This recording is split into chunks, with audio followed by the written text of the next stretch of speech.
Hello everyone, this is my new channel, Willa Talks Cricket. I'm Willa, and this is gonna be my first video on this channel.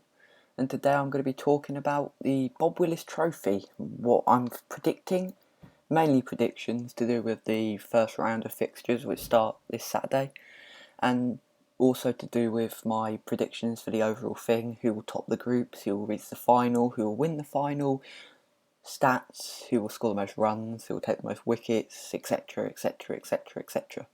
So now you've got the idea of what I'm going to be doing for my first video. I'm just going to describe what the Bob Willis Trophy is for anyone who might not know. This is a competition that's being put on by the 18 English counties after the county championship was called off due to COVID because longer fixture lists. And this competition is a three group thing. It is a three group affair with three groups: the North, South, and Central. And let's have a look at who's in these groups. In the middle group, you've got Gloucestershire, Worcestershire, Somerset, Glamorgan, Warwickshire, Northamptonshire, which is a decently strong group, I'd say. Then in the North group, you've got Durham, Yorkshire, Derbyshire, Nottinghamshire, Lancashire, Leicestershire, which is kind of a mix of quite strong and not so strong teams. And then the kind of group of death, if you will, the South group: Essex, Kent, Surrey, Middlesex, Sussex, Hampshire. Two previous winners in there from 19 and 18 seasons in Essex and Surrey. Sussex and Hampshire are always around about the top half of the table, and definitely always around about the first division of the championship. And Kent and Middlesex haven't been so good in recent times, but Kent is another Div 1 team that are always pushing for that, champion spot. So let's go through my predictions for what I think is going to go on in these groups. So in the central group, I believe that Somerset, the second place last year in the first division, perennial second place, as they barely win anything really. They haven't won anything for ages, since the Richards and Botham era really. But I think they will top the group because I don't see anyone really apart from Worcestershire challenging them that much. I might see Warwickshire up there, but even then, I don't think they're the best team really. And let's have a look. So yeah, I'd say Somerset, Warwickshire, then probably Worcestershire, Glamorgan, Gloucestershire, Northamptonshire is how I have that 1 to 6. But in the North group, I'd probably say Yorkshire again will win that group. In the Div 1, Lancashire probably second after being promoted, Nottinghamshire third, and then probably Leicestershire, Durham, Derbyshire 4th, 5th, 6th. But Yorkshire is a strong team. They're always strong. Even when they don't win it, they look really good. Lancashire, up and coming team. Got some young players, I'm pretty sure. Got some old players in there. Obviously, no Anderson for any of the fixtures, I don't think. Yorkshire have got Bairstow for 2, which is great news. So we hopefully can go and actually get some runs in red ball cricket. But then the South group, which is probably the hardest group to predict, I'd probably say, as an Essex fan myself, that Essex will top the group, followed by Kent, followed by Sussex, Hampshire, Surrey, and then Middlesex in last place. Because Middlesex aren't the best team nowadays. They've got a few good players from Roland Jones, Stephen Finn. That's about it. But yeah, that's my predictions for what's going to happen. And then in the final, I reckon it will be Essex versus Yorkshire in the final. And I think Yorkshire will lose to Essex in the final. I think Essex are a very strong team. I think they'll back up their first place last year, the Blast, and the championship with a Bob Willis Trophy, which will probably be the only one ever if things go back to normal, as they hopefully will. But yeah, and now more onto the stats side. For like top run scorers, best player. I reckon for top run scorer in the competition as a whole, I'm going to go with Sam Hain, the Warwickshire lad. He averaged 50 last year. It was right on the money. If it wasn't for Dom Sibley, he'd probably have the most runs. He's a very good player, great List A player, who averages 16 List A cricket, so really should be playing for England. I'd say bet more than Sam Billings and James Finch should. And he's young. He's had a great year last year, and the only way is up for him. So I predict a very, very good year where runs are plentiful, really. And in second place for like run scorers, I'll probably go someone like a Sam Northeast, who was once again up and about it last year. surprisingly didn't get even in the 55-man squad for England, which is a bit of a letdown because he's a very good player for Hampshire and I really rate him. But, you know, he's kicking on a bit now, nearly 30. Maybe England don't want him in the team because of his age. Anyway, and I think the third highest run scorer will be Hassan Azad, I think it is, from Leicestershire. Now, I know it's a bit of a weird pick, but hear me out. He was the highest scorer in Div 2, I think, last year, in head of people like Marnus Labuschagne, which is a good achievement.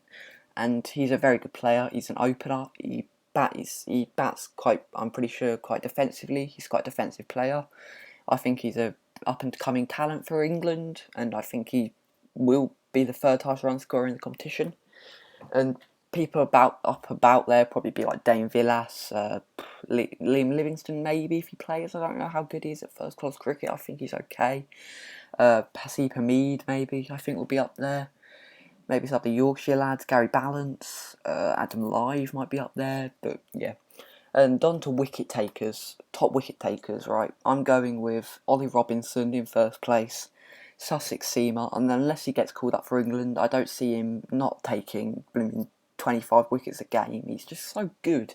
That was a joke, by the way, but he takes wickets. You know, I'm pretty sure every batsman in the Championship at least once has gone out to him. That's how good he is right now.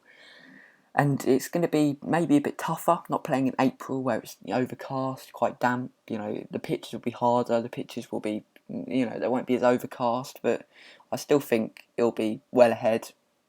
In second place, or probably, not second place, but the second highest wicket taker, probably be Simon Harmer, the first one, the top wicket taker in the Championship last year. Incredible off spinner for Essex, best off spinner in the country, I'd say. Shame he's not English. Well, shame he's a Kolpak, not an English man. But yeah, I think he'll be in second. And I think in third will probably be someone like Ben Code, a very good seam bowler for Yorkshire. Gets the ball to talk. He's not the quickest, but he's quick enough, I've heard. I think not, 80, not like high 80s, mid 80s, but, he's decent pace. He moves it about. I think he'll be the third highest wicket taker in the competition. And other players to look out for are obviously people like Jamie Porter, Darren Stevens, even if he's still kicking about, if he can get off his wheelchair and have a few overs. There are some very good players in the Championship. Rushworth, obviously, experienced campaigner for Durham. Never played for England, but he's a great player. But yeah, that's what I think, the top wicket takers, top run scorers, the top players, the top guns in the division will be. And now I'm just going to walk through the fixtures, see what I think of them, who will win. I can't predict because I won't say draw because I don't know what the weather's like. Heard the weather's okay, but yeah. So I'm just going to start at the top here with Gloucestershire versus Worcestershire. 11 a.m. All the fixtures are kicking off. Probably got to go Worcestershire, even though they are missing Moeen Ali, the big player. But I still think they'll walk over Gloucestershire, who are a decent enough team, promoted last year. Don't know too much about them, but heard they're a decent team. Worcestershire should just be too much for them. In reality, they're a very good team.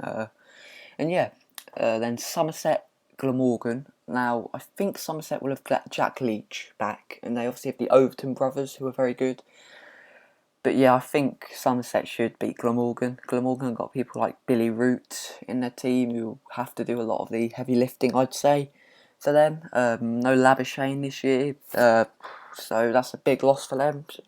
He signed an extension on his contract. He would have been playing if it wasn't for COVID, of course. But, I think Somerset, second place last year, should beat Glamorgan.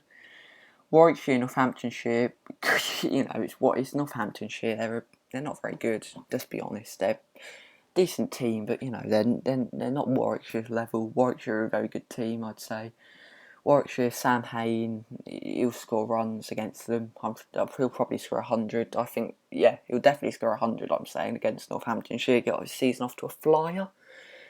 Because I just really like Warwickshire. They don't have Boyd Rankin. I think they've let him go because of the whole island not counting as English anymore. But they are still a very good team. Ollie Stone might be playing for them if he's not injured or playing for England. So, yeah, good a team. Henry Brooks, I think, plays for Warwickshire. He's good. And, onto the North Group. Durham, Yorkshire. Yorkshire, yeah, thanks for coming. Live Balance, Code, all the big dogs. Sorry, Durham. They've got some good players. Rushworth, Collingwood's gone now. So, Yorkshire, thanks for coming. Derbyshire, Nottinghamshire, bit of a game. Derbyshire, Div 2, Nottinghamshire, relegated last year. Probably going to have to say Nottinghamshire. They've got some decent players. Ben Duckett, who's good. Good enough opener. Obviously, won't have Broad at all. But they've obviously got some decent players, but they just couldn't find that last year. But I think they'll bounce back after a torrid year last year without a win, I think. They didn't score over 300 or something all year, but I think they'll beat Derbyshire. Derbyshire, Finn Hudson-Prentice, young all-rounder might play.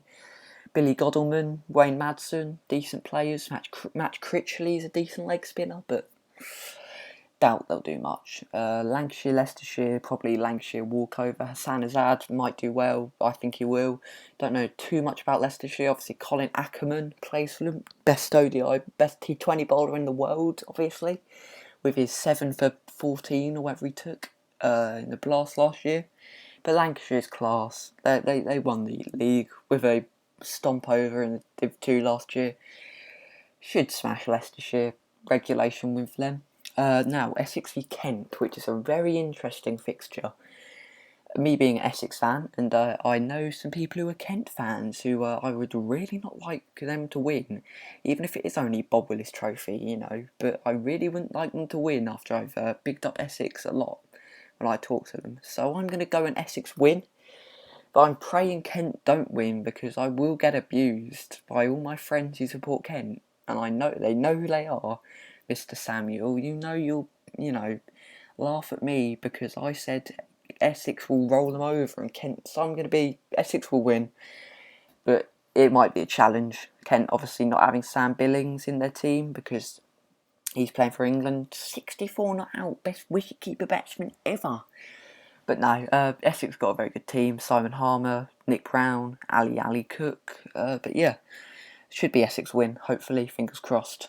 Surrey, Middlesex. I think Surrey have too much class for Middlesex, really. Surrey, county championship winners 2 years ago. They've got good players. Ricky Clark, he's good. Scott Borthwick, he bowls a bit. Mark Stoneman even, who failed for England, but he's okay. They're obviously missing Burns, Pope, both the Currans, which is a big loss for them, but they should be able to beat Middlesex, who don't have that many good players, I'd say. They've got a few. Sam Robson, I think is that not? I think Sam might be wrong, but Tom Helm, I think, is a decent player. Steve Finn, if he's still kicking about, and obviously Roland Jones, it's okay, but I think Surrey will have too much. Not being played at Lords, I don't think. No, it's at the Oval. But yeah, Sussex, Hampshire, probably going to go with a Sussex win there. Sussex are a good team. Don't know how much of a role Phil Salt plays in the first class setup, but he's a good T20 player, and if he does play, Laurie Evans, once again, very good T20 player, but I don't know how good he is in Red Ball cricket, but I still think Sussex should beat Hampshire, even with Hampshire's Liam Dawson and Sam North East. Actually, no, I think Hampshire should beat Sussex with those players, North East and Dawson and Vince. No, Vince isn't playing, is he? Because he's scoring 25 for England right now. Nah, it's Hampshire. Hampshire will win.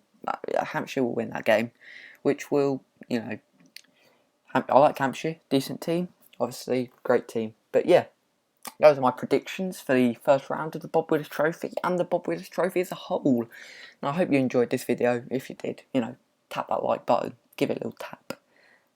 Oh, that's cringy as hell. But yeah, I hope you enjoyed. Maybe another video recapping, like when the first round of fixtures is played, going through them all, talking who did well, who did bad, what I expect from the next round, and thanks for watching. Cheers and bye.